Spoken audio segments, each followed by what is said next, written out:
Y bien, ahora estamos conectados vía microondas con el Congreso. Ahí estamos con los congresistas Víctor Isla, de Gana Perú, Carlos Brus, de Alianza Parlamentaria, y Juan Carlos Seguren, del PPC. Buenas noches, ¿cómo están? ¿Cómo les va? Buenas noches. Buenas noches.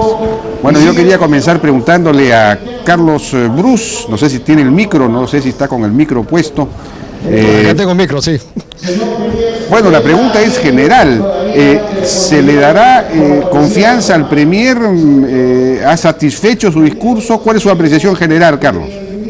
Para nosotros lo que ha hecho el primer ministro, a quien tenemos por supuesto una muy buena impresión, nos parece un cuadro político importante, es pedirnos un acto de fe más que una cuestión de confianza, porque ha venido y nos ha dado una lista de buenas intenciones, igual como hizo hace un poco más de un año el ex primer ministro Juan Jiménez, que van a luchar contra el narcotráfico, contra la minería informal, contra la inseguridad ciudadana, que va a mejorar la eficiencia del Estado, pero es el mismo equipo que estuvo acá a pedirnos el voto de confianza hace un año y medio, donde solamente han cambiado 2 ministros. Entonces el primer ministro entra sin equipo, entra él solo, y dice que con el mismo equipo que no ha podido superar todos estos problemas, él sí lo va a hacer. Entonces para nosotros no es una cuestión de confianza, es un acto de fe, y esto no es una iglesia, este es el Congreso. Entonces nosotros creemos que la confianza, este gabinete va a tener que ganársela, y nosotros no se lo podemos dar hoy día. Entonces no, pero hoy día debería haber votación, ¿cómo no? ¿Hoy debería haber la votación o no? Sí, hoy día va a haber la votación, pero nuestra bancada va a votar en contra de la cuestión de confianza. Ajá, de acuerdo. Bueno, a ver si a Juan Carlos Seguren qué cosa nos puede decir al respecto. No sé si me está escuchando. La misma pregunta, ¿le van a dar la cuestión de confianza al Premier? ¿Cuál es su apreciación? Mira, Jaime, el tema es, hay 3 aspectos que yo resaltaría en la presentación del Premier. Pretende recuperar confianza, tema que es obvio que se ha perdido. Pretende también generar una nueva ilusión, porque el Perú ha ido perdiendo ilusión en el gobierno y en las posibilidades del país, y pretende recuperar el ritmo de crecimiento. Entonces, 3 importantes retos que compartimos. El discurso en general podríamos firmarlo, estamos de acuerdo en el planteamiento político, estamos de acuerdo en el planteamiento programático. El gran problema es cómo pasamos del discurso a los hechos, cómo convertimos las palabras en realidades, y efectivamente compartimos con Carlos y con muchos parlamentarios que sin haber propuesto cambios en el gabinete, sin haber planteado fechas, cronogramas, metas concretas, objetivos concretos, cuantificables, es muy difícil darle el voto de confianza, y es un tema que hasta este momento lo que tenemos es un voto de esperanza. Esperamos que pueda hacerlo, pero vamos a esperar finalmente las preguntas que nos tiene que responder el Premier. En la bancada hemos hecho un conjunto de preguntas justamente orientados a fechas, metas, objetivos, temas cuantificables. Ejemplo, al día de hoy se ha ejecutado el 54% del presupuesto. No vamos a llegar ni al 60% a fin de año, y vamos a dejar de invertir 13.000 millones. Hacia fin de año tenemos una cartera en proinversión de más de 7.000 millones que se viene postergando y dilatando. Entonces queremos respuestas concretas y específicas, y dependiendo de esas respuestas daremos el voto de confianza o no. De acuerdo. Una pregunta quizás también a Carlos Brus y a usted. ¿Qué ministros tendrían que salir, a juicio de ustedes, para poder darle un voto de confianza? Sobre todo habría que preguntarle esto a Carlos Brus. Después pasamos con Víctor Isla. Carlos, ¿qué ministros habría que cambiar para que realmente pudieran ustedes darle un voto de confianza? Para nosotros, indispensable es que salga el ministro de Defensa. El ministro de Defensa ha sido un actor central de esta última crisis. Cometió la falta de criterio de autorizar al jefe del Comando Conjunto para que salga públicamente a discutir con un general de la policía. Eso no hace un ministro de Defensa. Para eso el ministro de Defensa se le pide permiso, y él lo que debió haber hecho es simplemente decirle: no salga usted, almirante, esto lo vamos a resolver con un comunicado bien redactado, y no permitir que prácticamente haya un enfrentamiento entre la Marina de Guerra del Perú y la Policía Nacional. Eso es un error tremendo que se tiene que pagar. Otro ministro que debiera debiera salir es la cartera de producción. Nunca hemos visto acá a una ministra que ataca a las empresas de su mismo sector. Lo hizo aquí en el Congreso. Les llamó de todo a los empresarios pesqueros. Obviamente no hay forma de que esa ministra pueda liderar ese sector. Otro sector donde no estamos viendo absolutamente nada es el Ministerio de Salud, donde ni siquiera hay una visión de lo que se quiere hacer. Eso por algunos nombres y por supuesto con la salida del ministro de Educación y con el cambio del ministro del Interior, ya hubiera sido una remoción del gabinete interesante, que uno podría decir que el primer ministro está trayendo 5 nuevos ministros, con lo cual él podrá hacer su plan de trabajo con mucha mayor solvencia. Pero con solamente 2 cambios es difícil hablar de un nuevo gabinete, y por más buena persona que nos parezca el primer ministro, no creemos que hoy tenga los colaboradores suficientes como para poder llevar su plan de trabajo, y por lo tanto no podemos darle la cuestión de confianza.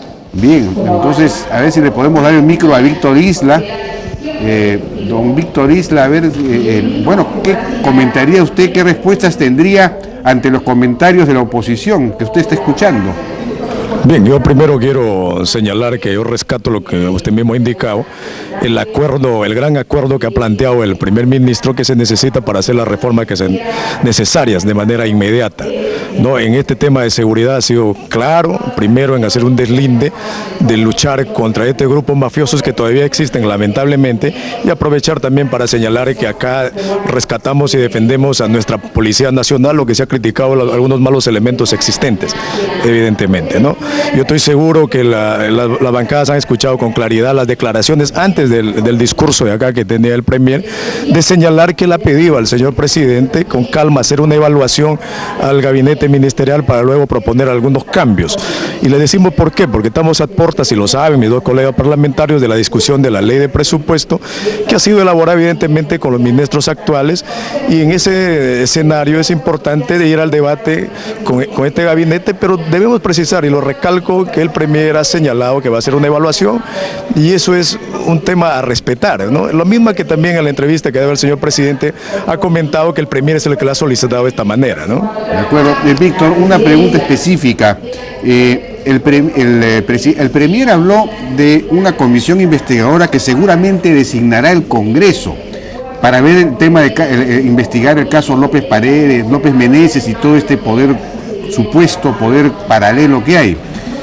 Sin embargo, la bancada de Gana Perú en el Congreso no quisiera que se forme esta comisión, ¿o ya están de acuerdo con que se forme una comisión investigadora?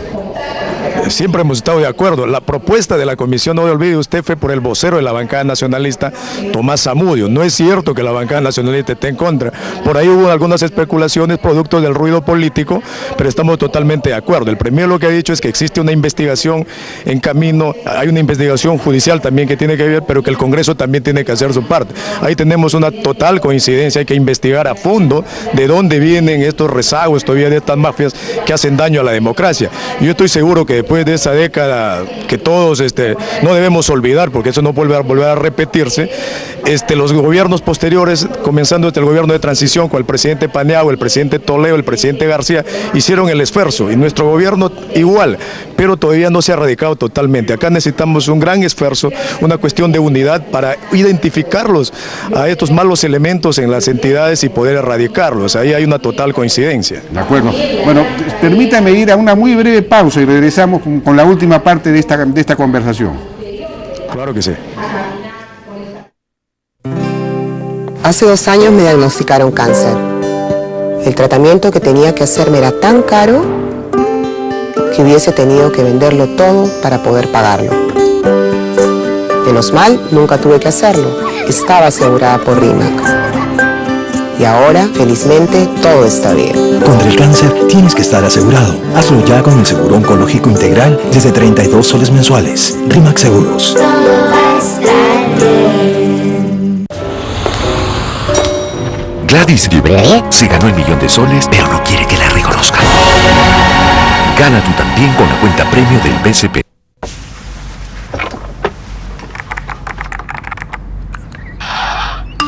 ¿Más rápido?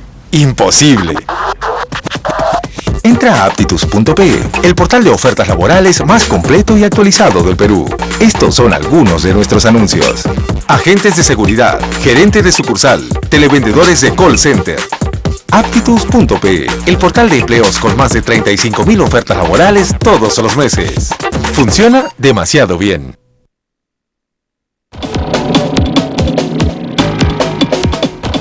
Bien, seguimos conversando entonces con los congresistas en el Pleno del Congreso, vía microondas. ¿Estamos conectados o no estamos conectados?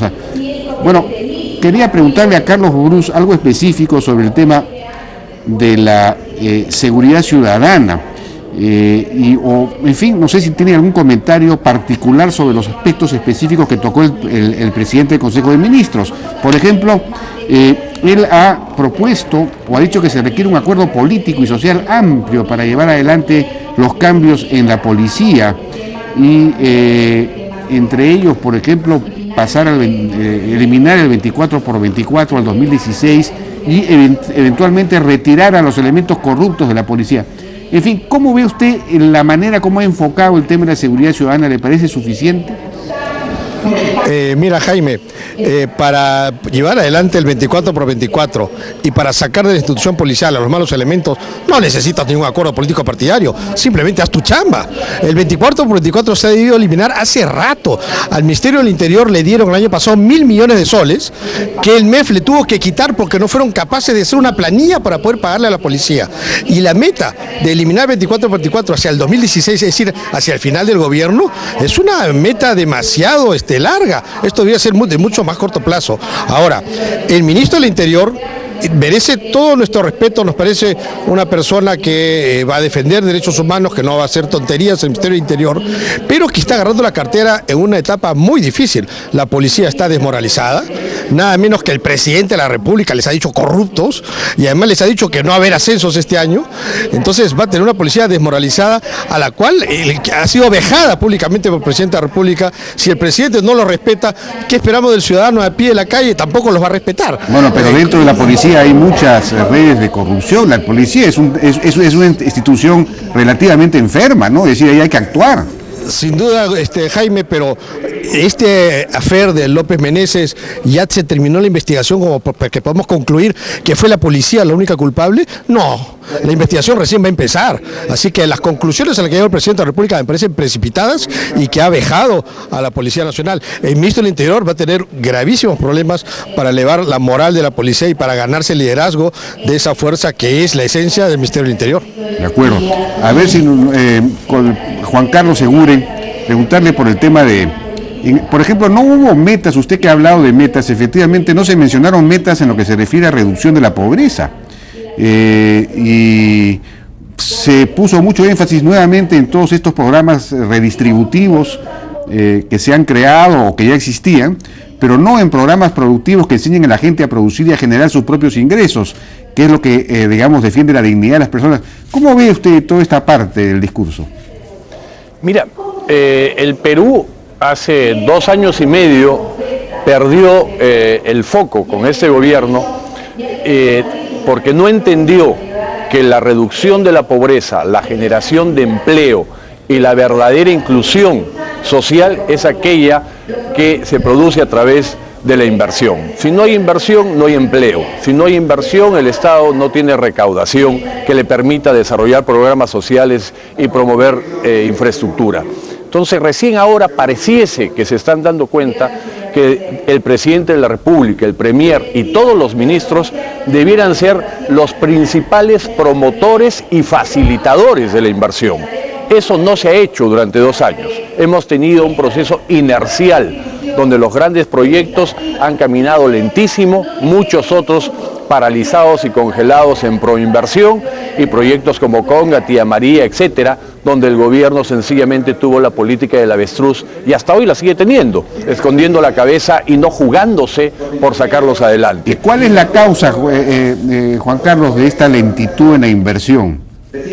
Yo creo que hay un tema de concepto, de liderazgo. El presidente ha dicho que la niña de sus ojos son los programas sociales y creo que en ese campo ha habido liderazgo y me parece muy bien.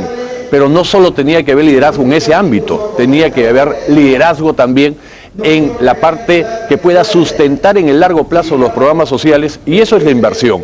Entonces hemos ido decayendo sistemáticamente en el crecimiento, y cuando cae el crecimiento del PBI está cayendo la generación de empleo, está reduciéndose la capacidad de mejorar educación, mejorar infraestructura, etc. Entonces el Premier ha tenido un concepto interesante, que hay que desarrollar polos macroregionales de desarrollo. No hay que ver los proyectos o megaproyectos de manera aislada, sino de manera conjunta, tema que me parece interesante, pero dos retos fundamentales que no hemos tenido ni fechas, ni cronogramas, ni nos ha dicho el cómo. ¿Cómo relanzamos Proinversión? ¿Cómo mejoramos la capacidad de gasto y de inversión del gobierno? Que son los dos factores: inversión privada, que representa el 80%, inversión pública, que representa el 20%. El cómo relanzar no hemos escuchado el día de hoy. Bien, Víctor Isla, a ver si nos tiene una respuesta a estos comentarios, y finalmente, ¿cuál es su pronóstico? ¿Cree que va a recibir la confianza o no va a recibir la confianza el presidente del Consejo de Ministros?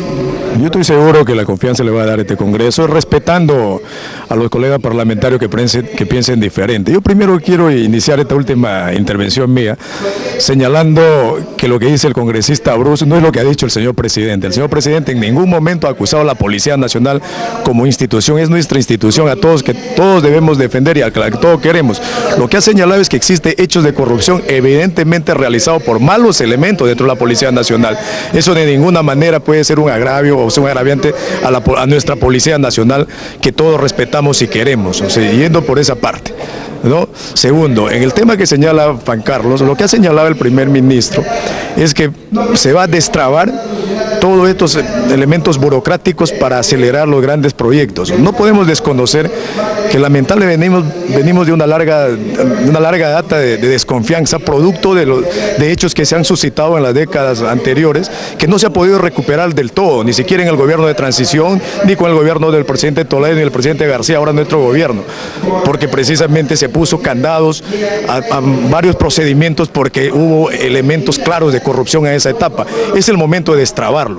Y en esto César Villanueva sí podemos decir que tiene experiencia y que tiene resultados a la luz de su trabajo como ejecutivo en una región como San Martín, que donde todos conocemos no existe canon, por ejemplo, pero que él, en un hecho, por ejemplo, de pedir que se elimine las exoneraciones tributarias, con lo cual pudo él palanquear programas de inversión que tiene San Martín. O sea, San Martín, que es una región que ha estado golpeado por la subversión, golpeado por el narcotráfico, ahora podemos ver que tiene cifras alentadoras. Yo por eso señalé que estoy seguro que César podrá volcar esa experiencia dentro de un ámbito regional, evidentemente, pero con una visión de conjunto de país y con el apoyo del gabinete, que además él ha señalado que va a hacer algunos ajustes que producto de su evaluación considere necesarios, va a poder continuar nuestro país en el rumbo que queremos, ¿no? Bien, muchísimas gracias a Carlos Bruce, Juan Carlos Seguren y Víctor Isla por su participación en la Hora N desde el Pleno del Congreso. Muchas gracias. Adiós, buenas noches. Gracias. Bueno, sí, ahí precisamente el presidente del Consejo de Ministros ha dicho que va a cambiar el estilo de trabajo con los ministros, va a formar equipos con los otros ministros, con interministeriales, digamos, para que los papeles no estén pasando de un ministerio al otro, sino se resuelvan las cosas rápidamente. Vamos a ver cómo funciona eso. Eso sería una innovación, una novedad realmente. Tiene un sentido práctico que ojalá que efectivamente pueda aplicar y no sea finalmente pues dominado, domesticado por la burocracia.